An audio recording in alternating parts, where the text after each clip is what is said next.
말씀 제목은 내 짐이 점점 무거워질 때입니다. 우리 신앙생활은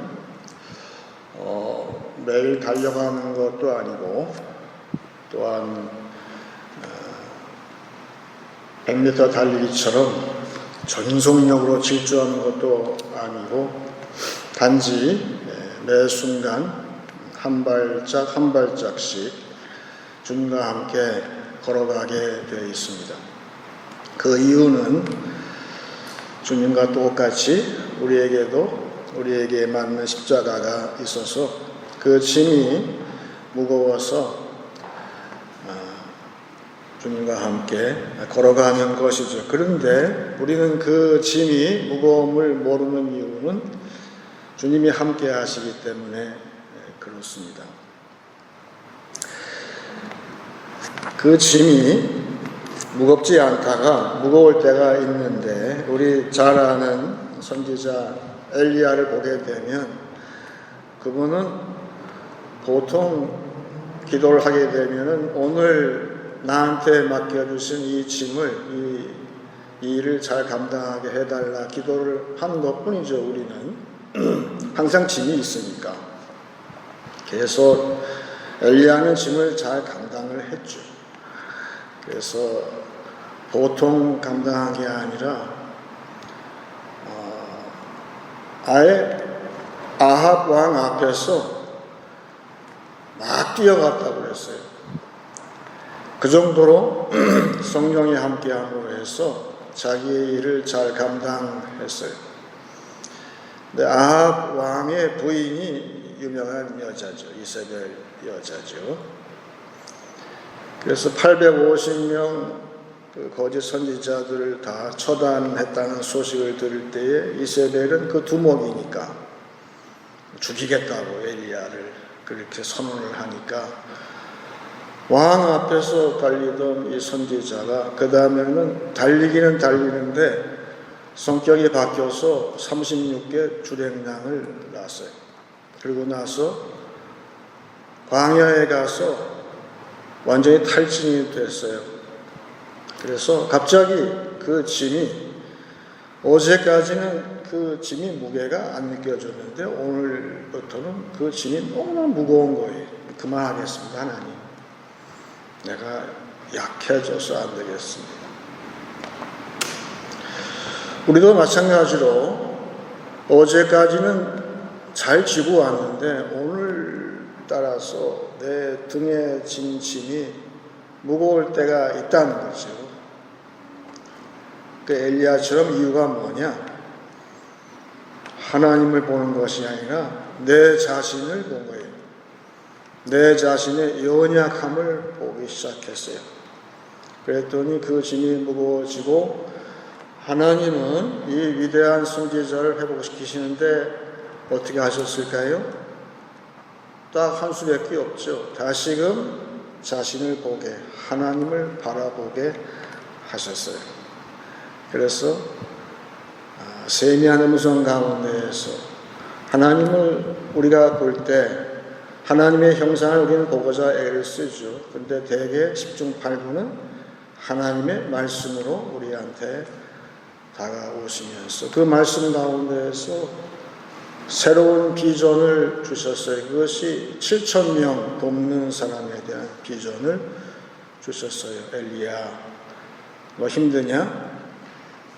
그러면 내가 내 짐을 7,000명한테 나누어지게 할게. 한 명이 하는 걸 7,000명이 나누어지니까 얼마나 가벼워요.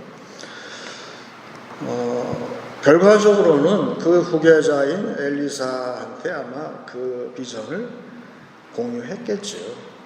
야, 내가 봤는데 하나님 말씀하시기를 나한테 7,000명을 붙여준단다. 그 영리한 엘리사가 그걸 다 노트를 했을 거예요. 평생. 결국은 엘리사의 사역은, 그 후계자의 사역은 7,000명이 짐을 나눠서 줬기 때문에 얼마나 쉬웠을까. 결국은 엘리사는 선배가 못 지었던 그 쉬운 멍에를 짐으로 갑절의 능력으로 일을 했던 것처럼 우리도 우리의 내 짐이 점점 무거워질 때 우리가 할 일은 다시 하나님을 바라보는 가운데에서 하나님께서 주시는 말씀 가운데에 새로운 비전이 나한테 도달될 때 더 큰 짐도 감당할 수 있는 것입니다. 그래서 우리 일의 짐도 있지만 진짜 무거운 짐은 따로 있어요.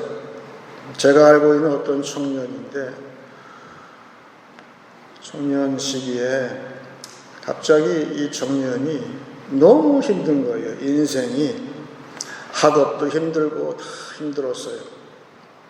그래서 자기가 알고 있는 그 청년부 사역 목사님을 만나서 면담을 하니까 그분이 경험이 없으니까 그럴 수밖에 없죠. 그거 청년 시기에는 다 겪는 과정이야. 그냥 스트레스에서 오는 거니까 잘 참으면 돼. 그런데 그 청년은 그 어드바이스가 전혀 도움이 안 돼요. 계속 일을 해도 안 되고 공부를 해도 손이 안 잡히고 밥을 먹어도 뭐 먹는 것이 모르겠고 잠을 자도 잠이 안 오고 어느 날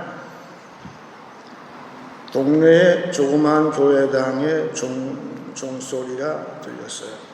그 당시에는 교회당이 종을 쳤습니다. 그 소리에 깼어요. 기억이 났어요. 그래서 교회에 올라가서 나이 많은 목사님하고 1대1로 상담을 하는데 그 목사님이 대뜸 말씀하시기를 청년의 문제는 죄의 문제야.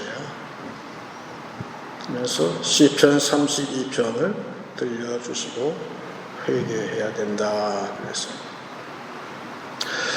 여러분 지금도 그런 목사님이 참 그리워요. 보통의 상담가는 그냥 인생 과정 중에 하나의 과정이야. 하지만 그런 목사님들은 하나님의 부르심이라고 분명하게 지적을 해줘요.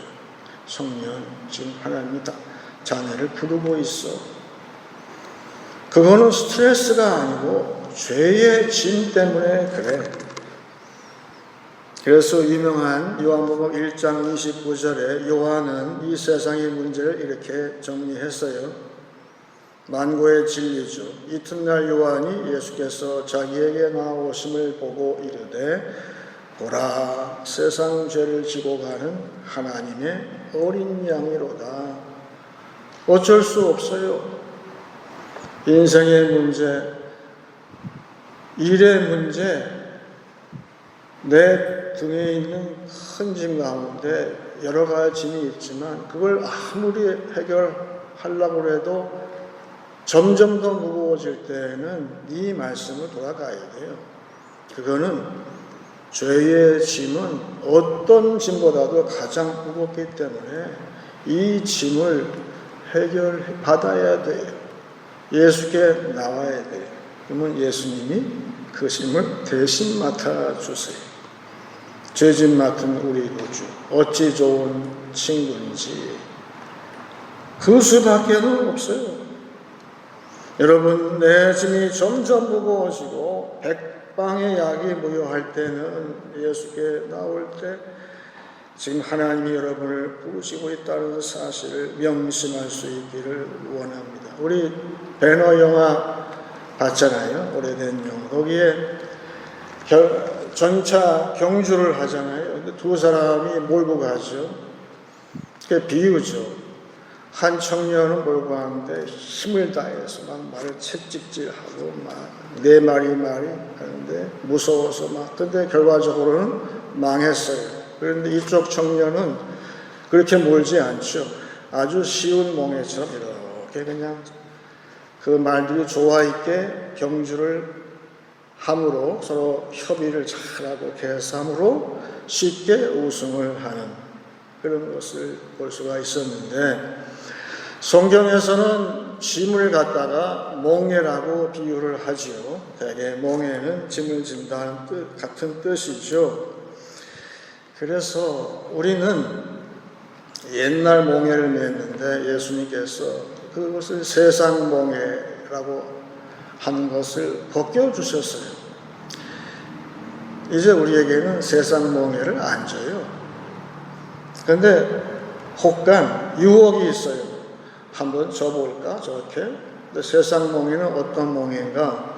오늘 본문 말씀에 이 세상 몽해에 대해서 아주 대조적으로 사도 바울은 구분을 했어요. 오늘 고린도후서 6장 14절부터입니다. 너희는 믿지 않는 자와 몽해를 함께 매지 말라.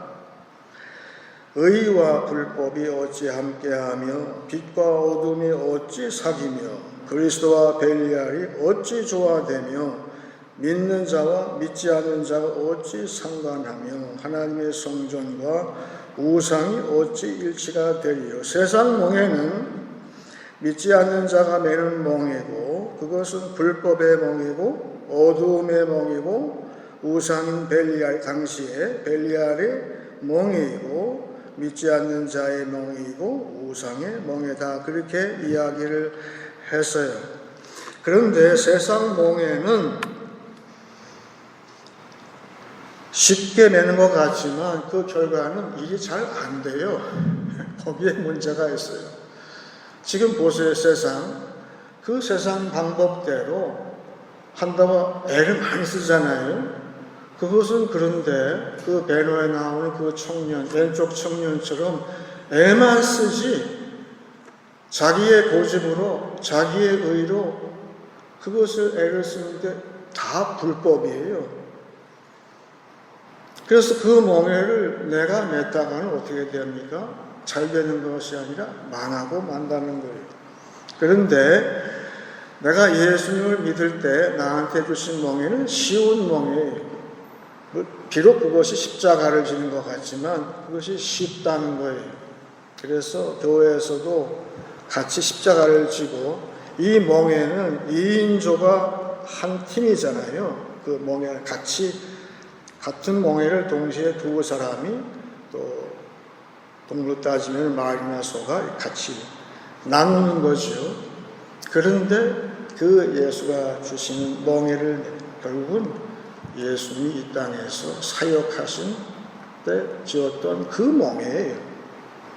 그 바울은 그 몽해를 지금 지고 있는 거예요. 그런데 이걸 왜 했냐면 그 앞에 있는 것이 문맥이에요. 고린도 교회에서 왜 일은 열심히 한다고 하는데 왜 자꾸 힘들어할까? 그 위에 한번 제가 볼게요. 뭐라고 했는지. 11절 올라가 보세요. 고린도인들이여 너희를 향하여 우리의 입이 열리고 우리의 마음이 넓어졌으니 너희가 우리 안에서 좁아진 것이 아니라 오직 너희 심정에서 좁아진 것이니라. 내가 자녀에게 말하듯 하노니 보답하는 것으로 너희도 마음을 넓히라. 여러분 세상 몽해는요 내 마음을 한없이 좁아지게 만든다는 거예요. 협조가 안 되죠. 바울은 얘기하는 거예요. 너희들은 우리 일행이 지고 가는 이 몽해를 좀 매봐. 그 얘기예요.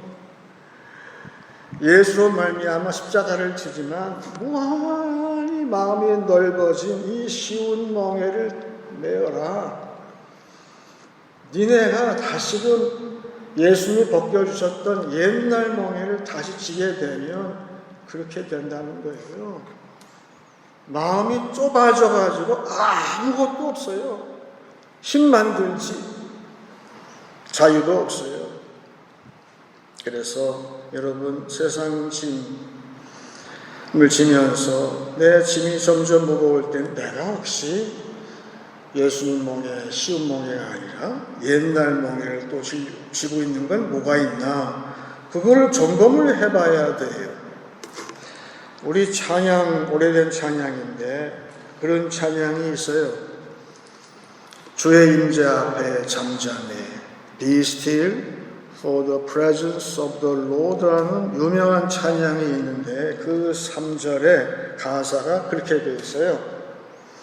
그가 오셔서 우리를 깨끗하게 하시고 우리를 고치시는 이유는 그의 은혜를 섬기게 함이라 그랬어요. 영어로 얘기해서 to minister his grace라고 했어요. 여러분, 예수로 말미암아서 죄진 벗겨졌습니까? 그 은혜 받으셨어요? 그러면 그 다음부터는 모든 게 다 은혜예요. 은혜 아닌 게 아무것도 없어요. 그 은혜를 섬기는 미니스터, 사역하는, 그래서 이제는 믿는 자는 일이 아니라 사역이라고 그래요. 아주 오랜 옛날에 여호사밧 왕이 남왕국에 있었잖아요. 이분도 어쩔 수 없어요. 우리하고 비슷해. 혹시 세상 몽에 한번 져볼까? 그래가지고 사돈관계인 아합하고 같은 몽해를 줬어요. 천하의 여호사밧. 이해가 안 돼요. 그런 것처럼 지금도 멀쩡한 교인이 세상 몽해를 지는 것 이해가 안 되죠. 근데 여호사밧의 전례가 있어요. 혼이 났죠. 죽을 뻔했잖아요. 세상 몽에는요, 그래, 그렇게 되는 거예요. 유혹하지만 한번 줘보세요. 그거는 목사가 할 말은 아니지만 그거 줬다가 큰일 나는 거예요, 여호사밧이. 근데 그걸 용케 피하고 여호사밧이 회개하고 다시금 새로운 은혜를 체험하죠. 그리고 말씀을 받고 이분이 새 은혜를 체험하고 보니까 아까 얘기한 것처럼 모든 것이 다 은혜 아닌 게 아무것도 전부 다 하나님이 주신 것이다. 그래서 그것이 너무나 감사해서 감사할 수밖에 없잖아요. 은혜 받은 자는 감사할 수밖에 없어요. 다른 게 할 게 없어요. 그래서 감사하는 마음으로 있는데 어떻게 된 거예요? 그때 시험이 닥치는 거예요. 왜? 성도한테 닥치는 시험은 이제 감당할 만한 믿음과 감사가 있기 때문에 주시는 거예요. 더 세게 만드시려고. 그래서 전쟁이 났어요. 전쟁이 났는데 이 왕이 어떻게 하나 봤더니만 성가대를 조직을 해요. 딴 거 아무것도 안 해요. 그 전에 이 전쟁은 너희가 싸울 게 아무것도 없다. 내가 싸워줄게. 그 말씀을 비전을 받았어요. 얼마나 놀랍겠어요. 야, 세상에 하나님이 싸워주시겠다니 그걸 믿고서 했더니만 감사하고 찬송하는 성가대를 조직을 해서 그런 것처럼 새로운 몽에 쉬운 몽에 은혜를 받은 사람, 모든 것이 은혜로 아는 사람, 그 은혜를 섬기려는 사람은 어떻게 하는 것인지 성경은 여지없이 보여주고 있는 것이 역대하 20장 21절입니다. 같이 보세요. 백성과 더불어 의논하고 노래하는 자들을 택하여 거룩한 예복을 입히고, 여기 원문을 보니까 거룩한 예복이라는 뜻이 아니라 하나님의 거룩함을 칭송하기 위해서, 그것을 높이기 위해 그런 뜻도 있어요. 군대 앞에서 행진하며 여호와를 찬송하여 이르기를 여호와께 감사하세 그의 인자하심이 영원하도다 하게 하였더니, 이게 그 당시의 성가대의 내용이에요. 그 노래와 찬송이 시작될 때에 여호와께서 복병을 두어 유다를 치러 온 암몬 자손과 모압과 세일산 주민들을 치게 하심으로 그들이 패하였으니, 곧 암몬과 모압 자손이 일어나 세일산 주민들을 쳐서 진멸하고 세일 주민들을 멸한 후에는 그들이 서로 쳐 죽였더라. 여러분, 여기에 복병 누가 두었죠? 분명히 이스라엘 유다 지파에서, 유다 왕국에서 이 복병을 둔 건 아닌 것 같아요. 문맥이 그래요. 하나님이 복병을 두셨어요. 지금도 여러분 이 세상에 교회를 업신여기고 또 나를 예수 믿는다고 업신여기고 나를 조롱하고 심지어는 나를 공격할 때 어떻게 하면 되죠? 어떻게 하면 돼요? 예수께 받은 은혜, 십자가의 은혜를 깨닫고 감사하고 찬송만 하면 된다는 거예요. 그러면 하나님이 싸워요. 하나님이 복병을 두어요. 그 희한하잖아요. 그래서 내가 이미 받은 은혜가 얼마나 큰지 모르겠지만 예수를 통해서 내가 받은 조그만 은혜일지라도 내가 오늘 들은 말씀을 통해서 내가 받은 은혜가 있어요.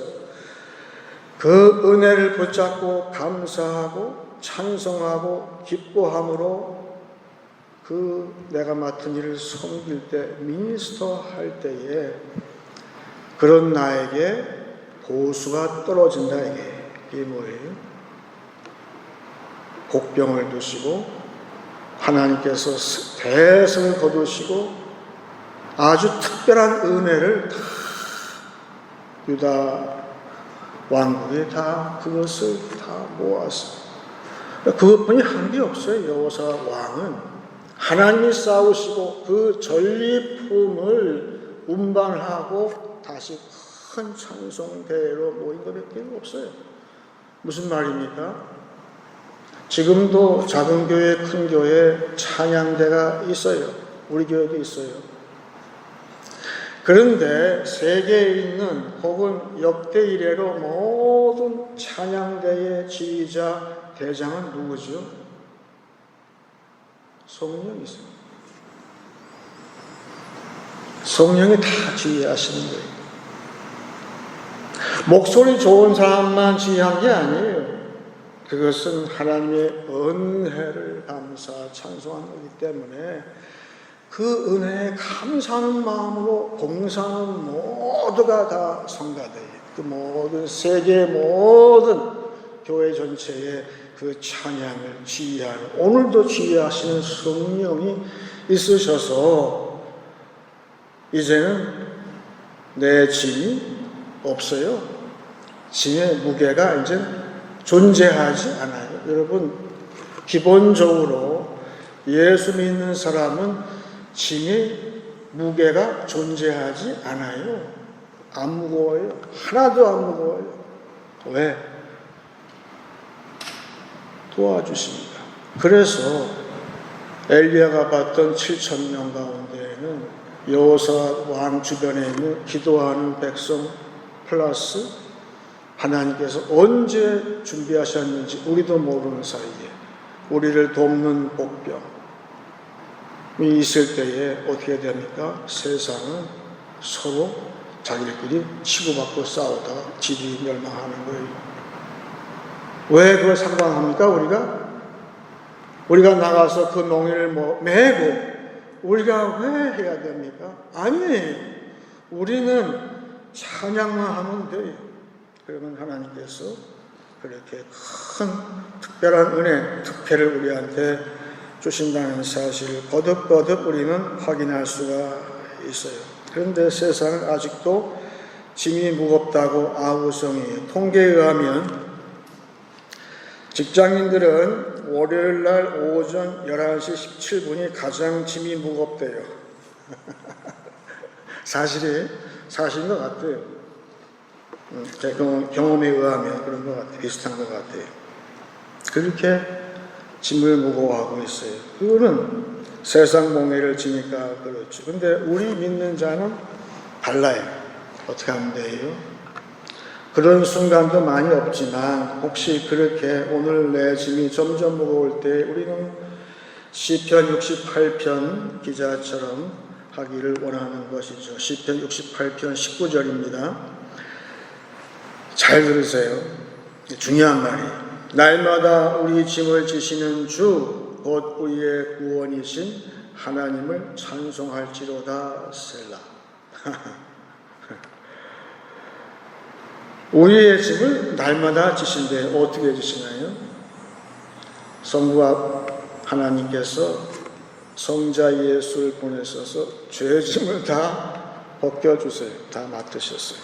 그리고 성령 하나님께서 합력선으로 복병을 예비하시고 모든 찬양을 인도하시고 감사를 인도하시고 기쁨을 인도하시는 성령께서 그 짐을 몽땅 다 맡아주신다. 그랬더니 여러분 시편 가운데 가로가 나왔죠. 가로하고서 셀라라고 나왔잖아요. 제가 계속해서 이 생각을 해봤는데 셀라가 무슨 뜻일까? 셀라. 가끔씩 셀라가 나와요. 그것은 세상에 이럴 수가. 그런 뜻이에요. 너무 놀라서 말이 안 나오는 거예요. 어째 이런 일이? 우째 이런 일이? 어케 이런 일이? 이런 뜻이에요. 이야, 살다 보니까 이런 날도 있네. 우리에겐 이런 짐이 있어요.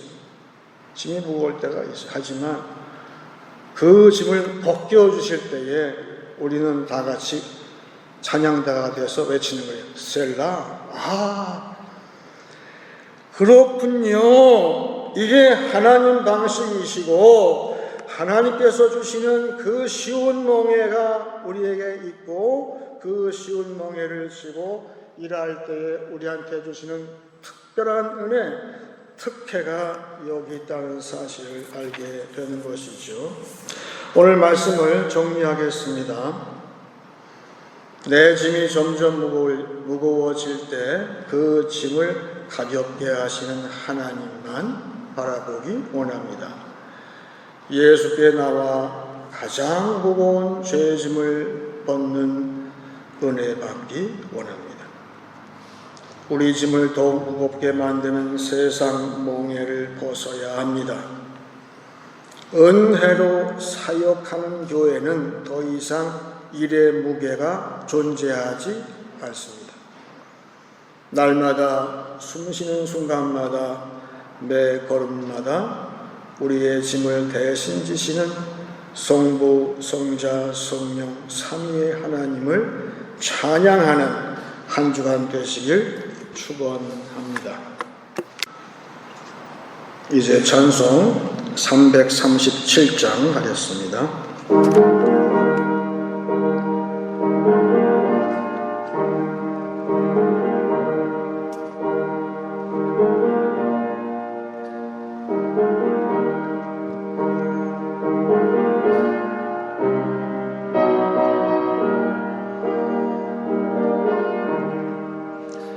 내 모든 시험 무거운 짐을 주 예수 앞에 아뢰이며 근심에 쌓인 날 돌아보사 내 근심 모두 맡으시네. 무거운 짐을 나 홀로 지고 견디다 쓰러질 때 불쌍히 여겨 구원해 주리 은혜의 주님 오직 예수. 내 모든 괴로움 닥치는 환난 주 예수 앞에 아뢰이면 주께서 친히 날 구해 주사 넓으신 사랑 베푸시네. 무거운 짐을 나 홀로 지고 견디다 못해 쓰러질 때 불쌍히 여겨 구원해 주리 은혜의 주님 오직 예수. 내 짐이 점점 무거워질 때 주 예수 앞에 아뢰이면 주께서 친히 날 구해 주사 내 대신 짐을 져주시네. 무거운 짐을 나 홀로 지고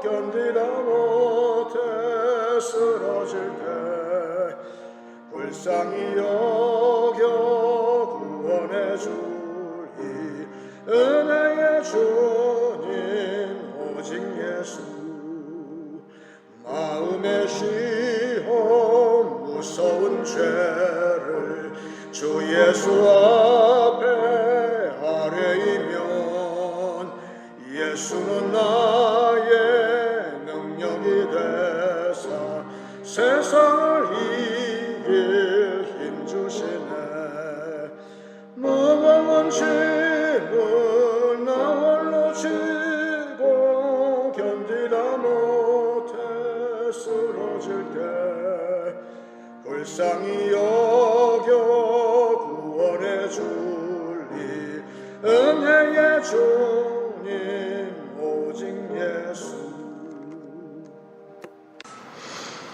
이제 기도할 때 제가 먼저 이사야 40장을 읽고 하나님의 비전을 받은 이사야가 어떻게 짐을 벗었는지 알기 원합니다. 야곱아 어찌하여 내가 말하며 이스라엘아 내가 이르기를 내 길은 여호와께 숨겨졌으며 내 송사는 내 하나님에게서 벗어난다 하느냐. 너는 알지 못하였느냐 듣지 못하였느냐 영원하신 하나님 여호와 땅끝까지 창조하신 이는 피곤하지 않으시며 곤비하지 않으시며 명철이 한이 없으시며 피곤한 자에게는 능력을 주시며 무능한 자에게는 힘을 더하시나니 소년이라도 피곤하며 곤비하며 장정이라도 넘어지며 쓰러지되 오직 여호와를 앙망하는 자는 새 힘을 얻으리니 독수리가 날개치며 올라감 같을 것이요 다른 박질하여도 곤비하지 아니하겠고 걸어가도 피곤하지 아니하리로다. 다 같이 기도하겠습니다.